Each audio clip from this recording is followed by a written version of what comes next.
This is Jason Reed Pratt, author of Cry of Justice. Have you ever wanted to borrow the almighty air power of your overseas ally to wipe so many of your main competitors' bases off the map next door to your territories that as far as you're concerned, your competitor might as well give up and go home now because they couldn't possibly almost be in any worse position?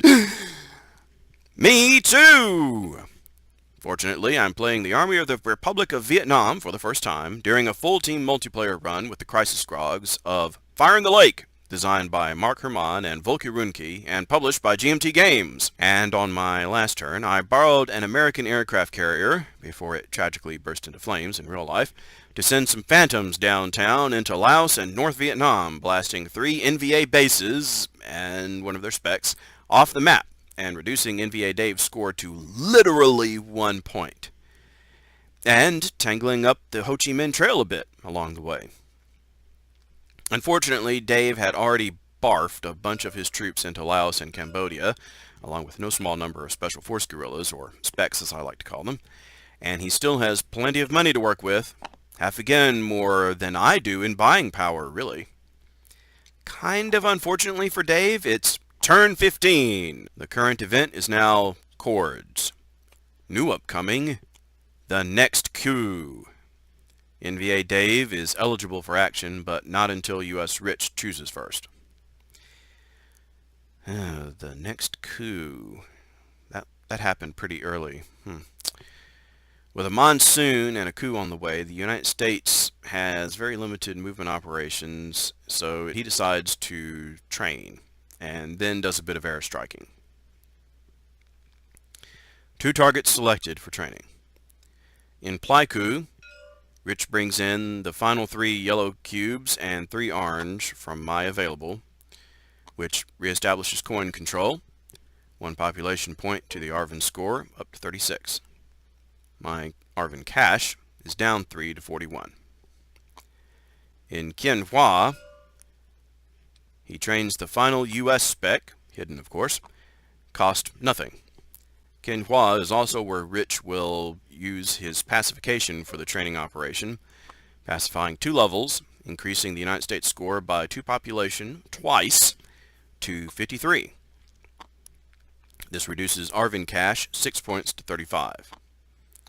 Note, he should have reduced another 2 points for leader Kai down here. The actual total here should be 28 after prior adjustments, but don't worry, there's a coup coming up and I will fix it at that time. For his airstrike, Rich is limited to 2 targets due to the monsoon, but those cost nothing. Up to 6 total Team North pieces may be removed among those targets. Cubes, and first, then specs, then bases, no tunnels. But airstrike needs Team South spotters, and we don't have anyone across the border to spot those looming red cubes yet. Whereas there aren't many active Viet Cong specs with Team South spotters nearby either. And those hidden specs still protect the bases from being airstruck, somehow. So in Kien Hua, Rich removes 3 specs. The province is now empty except for the US specs. Support drops 1 to passive support because obviously the people there don't like the bombing. This reduces the United States score by 2 population to 51. The U.S. chooses to hit the active VC spec in Pleiku, where he has all the spotters, and also its public opinion is now back to being the worst anyway, so he can't lose points or give any more to the VC by airstriking there. The United States chooses to sacrifice 1 of his cubes to add the strike against the trail, reducing it to level 1. The NVA's MiGs are why Rich has to sacrifice a cube to do this. This also reduces the United States score by 1 to 50. Depending on when you watch this episode, you may have noticed that we're very roughly somewhere near half done with the game. I'll be calling attention back to this point much later in episode 18. Rather than bother with an event that seems useless to him, NVA Dave takes the limited operation, limited to only 1 target space. He chooses to rally so that he can convert 2 red specs off the board in central Laos to put a base back there instead. This increases his score up 1 to 2.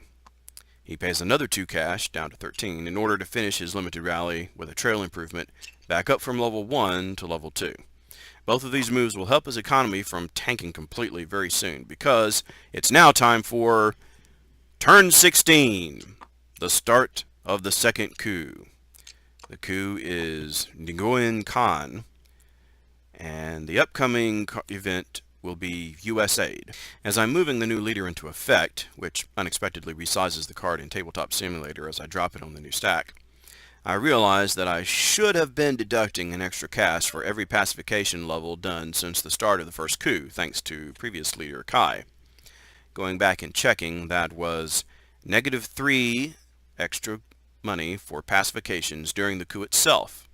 The rules are very explicit that his effect takes effect immediately during the coup. Another 2 extra cash for pacifying Quang Tri 2 levels, shortly after the previous coup.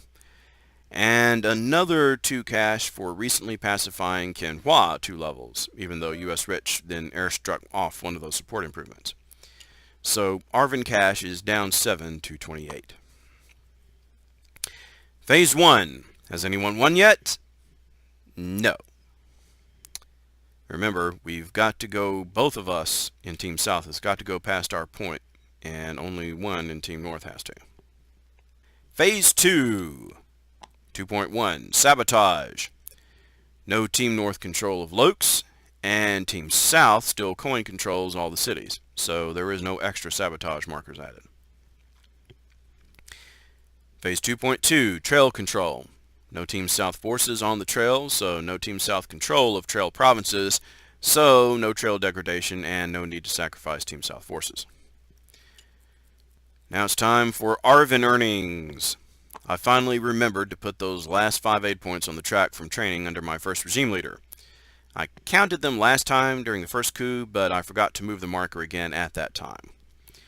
Current cash is 28, plus 15 econ, due to all the Lokes being clear, plus aid 59 equals 102, but my maximum possible cash is 75, which is equivalent to 25 of the cash of Team North. Now for VC earnings. Their current cash is 4, plus 7 bases on the map equals 11 cash. I'm legitimately surprised that Larry hasn't been taxing yet, but the Viet Cong are a new faction for him. Phase 2.3.3, the North Vietnamese earnings.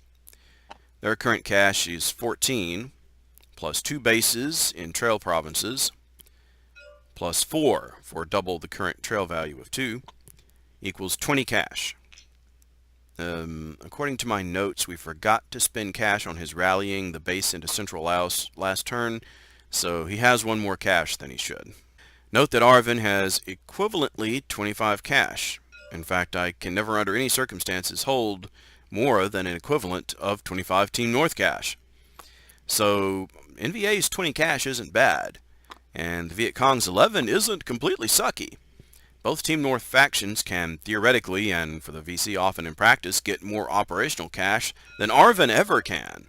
A lot more, up to 3 times more. Phase 2.3.4, casualties, reducing aid. Well, we had 1 casualty due to the troop equivalent that got lost to Dave's MiGs while Rich bombed the trail last turn. But all of us misread the medevac momentum card to mean that the casualties don't affect this phase of the coup round, so I will have 3 more aid for the rest of the game than I otherwise would. Phase 3, support adjustments. 3.1. Team South can pacify up to 4 target areas, but the only valid target area for the United States is Pleiku. It has coin control, at least 1 green troop, and at least 1 police, and it isn't already at maximum support, unlike Kontum City, for example, next door. The only valid target for Arvin, for almost the same reason except yellow instead of green cube, is Kanto City. So the United States spends 9 Arvin cash, down from 75 to 66, to pacify Pleiku 3 times, once to remove the terror, raising support to neutral. The Viet Cong loses 1 population score twice, down to 27. I, Arvin, now spend 3 cash, down to 63, to pacify Kanto City once, raising support to active. The United States gains 1 population score up to 51. The Viet Cong can agitate now, up to 4 target areas, with at least 1 VC piece and no coin control and not already at maximum opposition.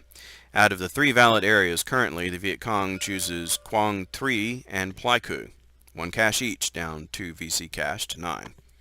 Quang Tri is reduced to passive support, which reduces the United States score by 2 population to 49.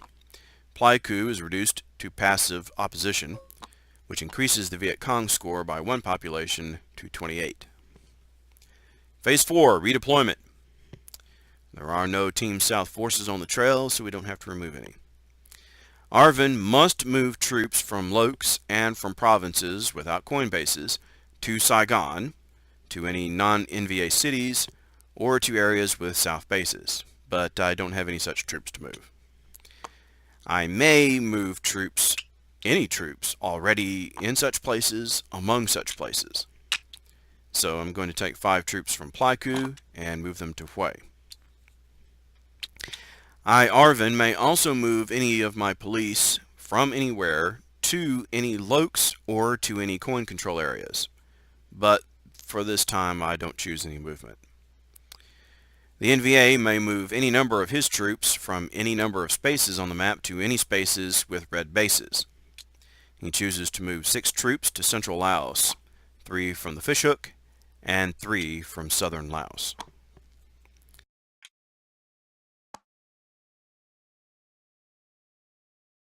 Phase 5, commitment. 1 troop casualty to move home safely. Medevac wasn't even needed. There's only 1 in 3 troop casualties would have been removed out of play. The U.S. score goes back up 1 to 50. The United States may now move a total of up to 10 U.S. troops and up to 2 U.S. bases among available, any Lokes, Saigon, and any coin control areas. The U.S. specs are excluded from this movement, so Rich moves a troop from Kien Hua to Ba Shuyen, which is a coin control area. 1 troop from Kien Hua to An Lok. 1 base from Saigon to Bin Din. Notice he can move up to 2 bases this way. 1 troop from Bin Din to Hue. And 1 base again from available to Kien Phong. This drops the U.S. score 1 point to 49. Note that due to some misunderstanding about the casualties and medevac and the MiG effect, we all got mixed up on the U.S. score and we never seem to have adjusted for it. So while it ought to be 49 for the rest of the game, it will be tracked 1 point less than it should be, so it's actually down to 48. Phase 6, the reset. Trail was already at 2. If it was at 0, we could move it up to 1. If it was at 4, we'd move it down to 3. All sabotage and terror markers are removed. All active Team North specs are flipped to hidden.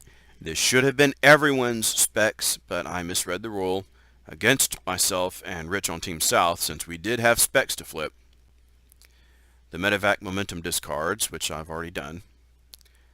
All the players become eligible, including me, in the first position for the next card. But this has been a long episode already, so I'll save my turn for next time, when it will also be now their turns. Then their turns of doom. Doom, doom, doom, doom, doom, doom, doom, doom. Amen, amen, amen, amen, amen, amen, amen, amen, amen, amen, amen, amen, amen, amen, amen, amen, amen.